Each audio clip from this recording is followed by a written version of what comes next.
So continuation to yesterday's. So now already we started the fundamental concept of frequency and the sound.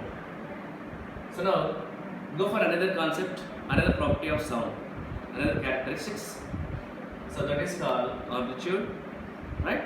So now generally when you already we just recall once. So force gives the vibration. So vibration gives the sound. Right?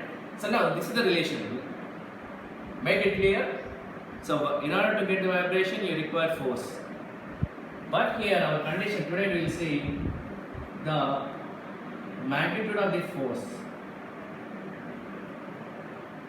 How the magnitude affects the vibration. Right? So now the magnitude means the amount of force applied on the object. Generally, when you speak loudly, you used to say you are applying more force. And when you hit an object very slowly, the meaning is you get less sound, smaller sounds, and you listen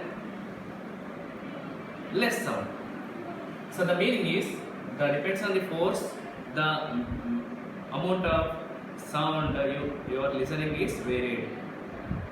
So to get more sound, to more intensity, we have to apply more force. Like that, the sound intensity depends on the applied force. Intensity of the sound depends on the applied force. When the force applied is varied, the sound intensity is varied.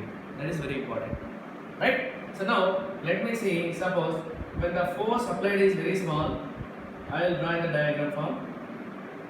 Very small wave you are able to see. When the force applied is larger, you are getting this picture. So from these two concepts, you are going to observe that you can draw this distance. So now, in order to draw the wave, these are all the particles, all the points which are joined. They are the particles under vibration.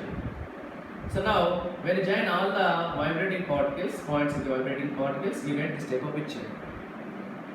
So now, if you treat this is a mean position. From the mean position, this is the maximum displacement. This is the mean position. This is the maximum displacement. This is also maximum displacement from this wave. So now, this maximum displacement is called amplitude. Here this is a wave with more amplitude compared to this wave. So now this type of waves will give more sound. This type of waves will give less sound. So now amplitude is nothing but the maximum displacement from the mean position of a vibrating particle. So now this amplitude is increased, it depends on the applied force. Right? So now amplitude changes the intensity. Okay, so now this is a major concept, right? Now, when you observe that when the sound is produced from a vibrating body like the tuning fork, so the sound waves will travel and reach to a person, and the meaning is this is a propagation of sound. So now the propagation of sound is taking place through air. Right? So in our medium, the medium is here air. So the meaning is, in order to propagate the sound, there should be need of medium. Medium is necessary. Right? The medium may be air. So air is a gas. Suppose wooden piece, that is a solid. Suppose water, that is a liquid. So the meaning is sound can travel, sound can propagate through solids, liquids and gases. But is there any other medium through which it doesn't travel? The meaning is that is vacuum. Right? The sound can't propagate through vacuum. The meaning is there is no medium, there is no particles of the medium present in the vacuum, in the space.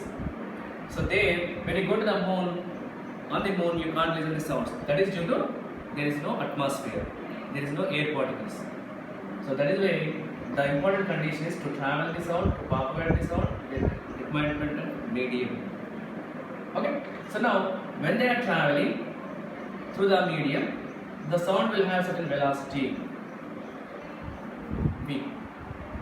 Now when you take the concept of the distance traveled in wave, the distance traveled by the wave in particular time, so that is shown with a letter called lambda, that is called wavelength,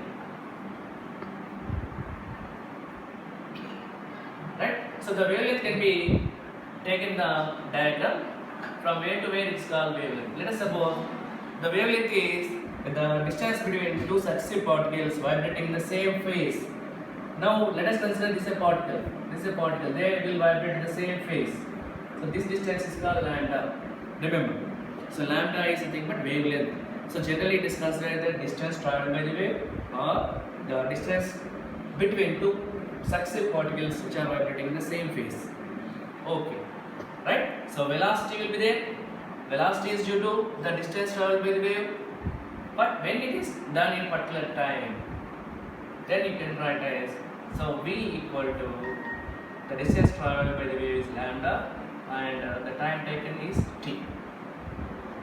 So in this time it has traveled this distance, so it will have velocity equal to v equal to lambda by t. Now already we discussed that 1 by t is nothing but frequency. Already we know that in particular time period t, only one vibration will take place. So 1 by t is the frequency. 1 by t is the frequency n. So now you can equate this equation, you can change the equation. So lambda into n. So v equal to n lambda. This is the relation between velocity of the sound wave, frequency and lambda. So now remember, this is a very important relation to calculate the velocity produced by different objects having different frequency. So this is the relation. V is the product of frequency and wavelength. Okay. So now you can derive the relation easily. Velocity is nothing but the rate of change of displacement. That is shown like this, lambda by t. So 1 by t is nothing but frequency.